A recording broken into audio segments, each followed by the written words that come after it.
क्या आप कभी सोचते हैं कि मृत्यु से कैसे निडर होकर, क्या आप कभी सोचते हैं कि जीवन में सच्चा सुख क्या है? क्या आप कभी सोचते हैं कि मृत्यु से कैसे निडर होकर जीना चाहिए? आज मैं आपको एक ऐसी कहानी सुनाने जा रहा हूं जो आपको इन प्रश्नों का उत्तर देगी।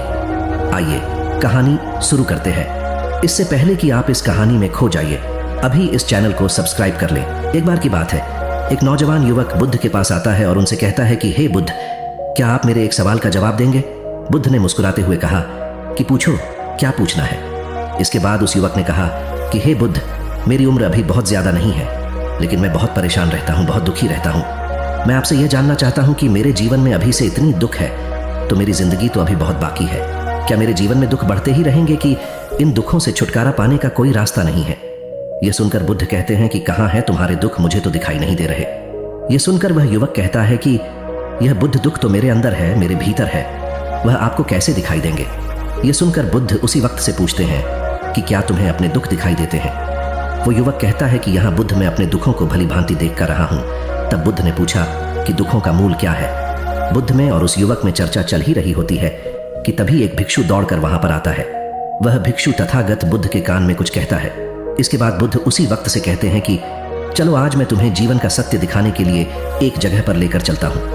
वहां पर तुम्हें कुछ भी नहीं बोलना है, चुपचाप सारी बातें सुनते रहना है। इसके बाद तुम्हें अपने सारे प्रश्नों के उत्तर खुद ही मिल जाएंगे। यह कहकर वह युवक गौतम बुद्ध के पीछे पीछे चलने लगता है। कुछ दूर मिलने के बाद गौतम बुद्ध एक घर में प्रवेश करते हैं। घर में प्रवेश करने के बाद वो युवक और तथागत बुद्ध देखते हैं कि वहां पर बहुत सारे लोग खड़े हैं और बीच में चारपाई पर एक वृद्ध आदमी लेटा हुआ है। बुद्ध को देखते ही सभी लोगों ने उनके लिए रास्ते बनाई और बुद्ध उस आदमी के पास वहीं उसके चारपाई पर जाकर बैठ जाते हैं। वो युवक भी पास में ही बैठ जाता है। इसके बाद वृद्ध आदमी जो चारपाई पर लेटा हुआ था कहना शुरू करता है कि हे बुद्ध, मैं नहीं जानता कि मेरे जीवन में कितनी सांसें और बचे हैं। पता नहीं किस वक्त मुझे भगवान के घर से बुलावा जाए।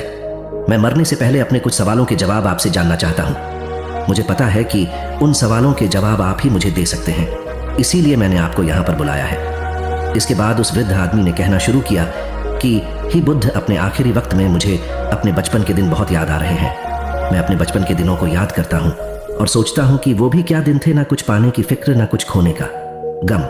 बचपन के उन दिनों को याद करके मेरी आंखों में आंसू आ जाते हैं। मुझे लगता है कि कितनी आज़ादी थी उस समय। मेरा मैन कितना खुला हुआ था, मन में कुछ भी पाने की इच्छा नहीं थी। जिस भी खेल में लग जाते थे उसी खेल में पूरे दिन लगे रहते थे। लेकिन कुछ समय बाद जैसे जैसे मैं बड़ा होने लगा वैसे वैसे लोग मुझे जिंदगी की दौड़ में आगे निकलने के लिए कहने लगे। मेरे पिता अक्सर मुझसे कहा करते थे कि तुम पढ़ाई में अपने भाई जैसे क्यों नहीं हो, तुम दूसरे लोगों से पीछे क्यों रहते हो। यह सब सुनकर मेरा मन बहुत बेचैन रहने लगा। लोग मुझे बहुत ताने मारते थे क्योंकि ना तो मैं खेल में अच्छा था और ना ही पढ़ाई में अच्छा था। सब लोग मुझे किसी और की तरह बनने के लिए कहते थे और उन तानों से तंग आकर मैंने जीवन में कुछ हासिल करने का निश्चय किया। मैंने अपने आप से वादा किया कि मैं भी अपने भाई की तरह कामयाब इंसान बनूंगा और इसके लिए मैं दिन रात मेहनत करने में लग गया। शुरुआत में बहुत मुश्किल है, बहुत निराशा हाथ लगी, लेकिन मैंने हार नहीं मानी और मैंने खुद अपना व्यापार खड़ा कर लिया। उसके बाद मुझे कुछ पाने का एहसास हुआ। मुझे बहुत खुशी हुई क्योंकि जो लोग मुझे ताने देते थे वही लोग अब मेरे आगे पीछे घूमने लगे थे। कुछ वक्त बाद एक रईस बेटी के साथ मेरी शादी हो गई और उसके बाद मुझे लग रहा था जैसे मेरा जीवन स्वर्ग बन गया हो। कुछ साल बाद मुझे 2 बेटे प्राप्त हुए। दोनों बहुत ही सुंदर और हर्ष थे। अब मेरा मन मेरे बच्चों के लिए कुछ करने को उत्सुक हो गया। मैं और भी ज्यादा धन कमाने में लग गया और जल्द ही मैं अपने नगर का सबसे बड़ा व्यापारी बन गया।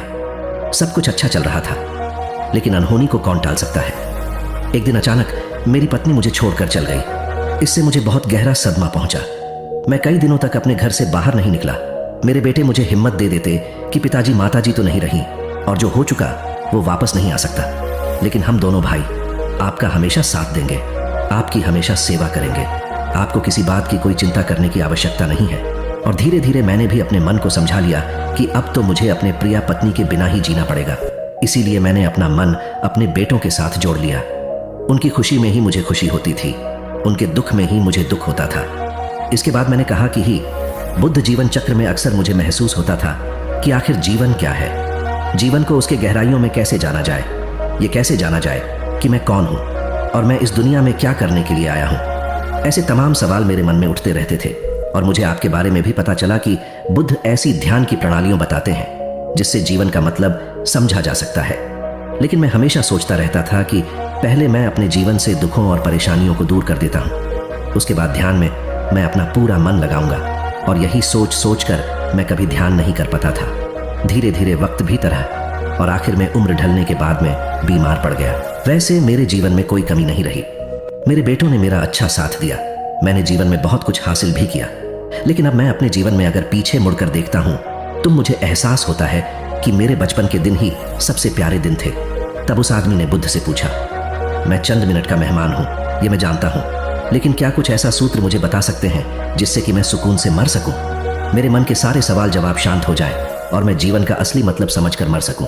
यह सुनकर बुद्ध ने कहा कि हर इंसान को बचपन के दिन प्रिय क्यों होते हैं? क्योंकि उस समय उसे कोई भी चिंता ही नहीं रहती। वो आजाद होता है, उसके मन में कोई लालसा नहीं होती। जिस काम में भी लग जाता है उसी में मग्न हो जाता है। लेकिन जैसे जैसे इंसान की आयु बढ़ाने लगती है वैसे वैसे उसकी इच्छाएं, उसकी कामनाएं दिन ब दिन बढ़ती जाती हैं। और इसीलिए अक्सर इंसान भविष्य की तैयारी में लगा रहता है या फिर अतीत के बारे में सोचता रहता है और वह वर्तमान में जीना भूल जाता है।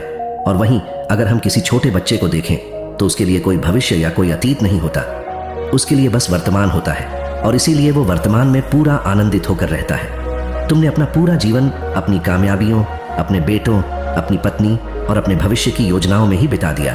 और तुम हमेशा यही सोचते रहे कि पहले मैं अपने जीवन को व्यवस्थित कर लेता हूं और उसके बाद सत्य की खोज करूंगा, उसके बाद ध्यान करूंगा। लेकिन हम यह भूल जाते हैं कि कल कभी नहीं आता।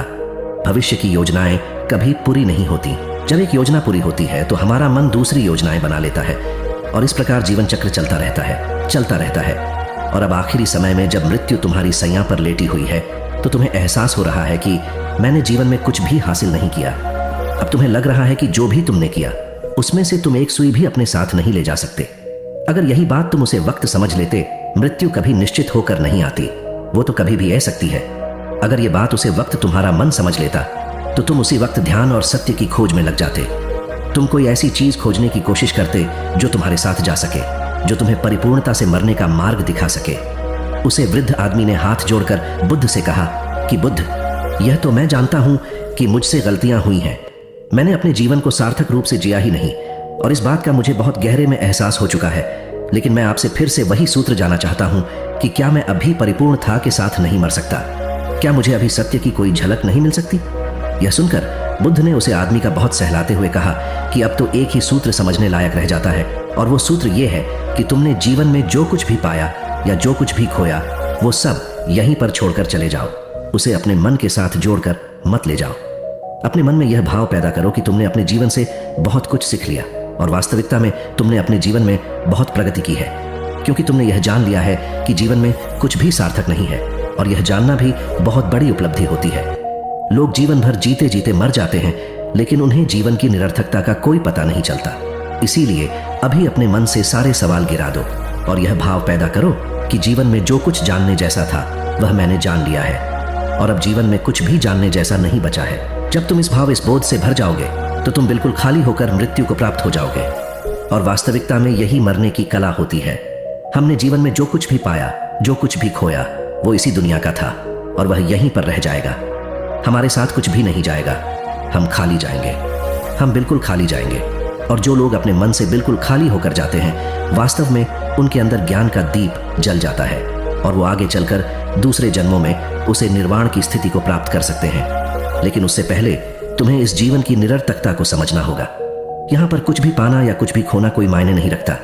इसके बाद बहुत देर तक मैंने कोई सवाल नहीं पूछा और वह मुस्कुराते हुए मृत्यु को प्राप्त हो गया। इसके बाद बुद्ध ने उसे नौजवान युवक से पूछा कि क्या तुम्हें अपने सवालों के जवाब मिले, और मिले तो तुम्हें क्या जवाब मिले सभी को बताओ। उसी वक्त ने कहा कि हे बुद्ध, मुझे अपने सवालों के जवाब मिल गए हैं। वृद्ध आदमी के जीवन चक्र से मैं समझ गया हूं कि जीवन में कुछ भी पाने जैसा नहीं होता।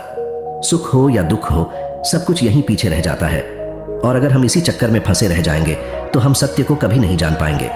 इसीलिए जीवन में सुख और दुख तो चलते ही रहेंगे, इसके साथ साथ चलते हुए ही हमें सत्य की खोज करनी पड़ेगी। लेकिन बुद्ध, मेरे मन में अब भी एक सवाल बाकी है जिसका जवाब जानना सबके लिए बहुत ज्यादा जरूरी है। मेरा सवाल है कि मैं ध्यान की यात्रा करने के लिए बहुत प्रेरित हुआ हूं, लेकिन मुझे कोई मार्ग नहीं पता। ध्यान कैसे किया जाता है कि ध्यान की सभी प्रक्रियाएं तुम्हें होश में लाने के लिए ही बनी है, तुम्हें वर्तमान में लाने के लिए बनी है। अगर तुम किसी भी कम को पूरी उपस्थित के साथ पूरे एकाग्र भाव से अपने आप को पूरा इकट्ठा करके कर सकते हो तो तुम ध्यान में ही होते हो। लेकिन हमारा ध्यान इधर उधर भटक रहता है। अपना कम करते करते वर्तमान में रहने के लिए मैं तुम्हें एक छोटी सी विधि बताता हूं, जिसके जरिए तुम अपना कम भी कर सकते हो और ध्यान को भी समझ सकते हो। जब भी तुम चलते फिरते हो, उठते बैठते हो, सिर्फ अपने सांसों पर ध्यान लगाना शुरू करो। सांस किस नाक से आ रही है, किस नाक से जा रही है, ना कि कौन से कोने से टकरा रही है। सिर्फ तुम उसके साक्षी भर हो जाओ, सिर्फ उसको देखते रहो। कुछ भी काम कर रहे हो, चल रहे हो, फिर खाना खा रहे हो, सिर्फ अपने सांस पर ध्यान लगाओ। और यह करते वक्त तुम्हें महसूस होगा कि तुम्हारा दिमाग, तुम्हारे विचार तुम्हें इधर उधर ले जाते हैं। लेकिन थोड़ी देर बाद तुम्हें फिर से होश आएगा कि तुम्हें अपनी सांसों पर ध्यान लगाना है और तुम्हारा ध्यान फिर से सांस ऑटोमेटिक जाएगा।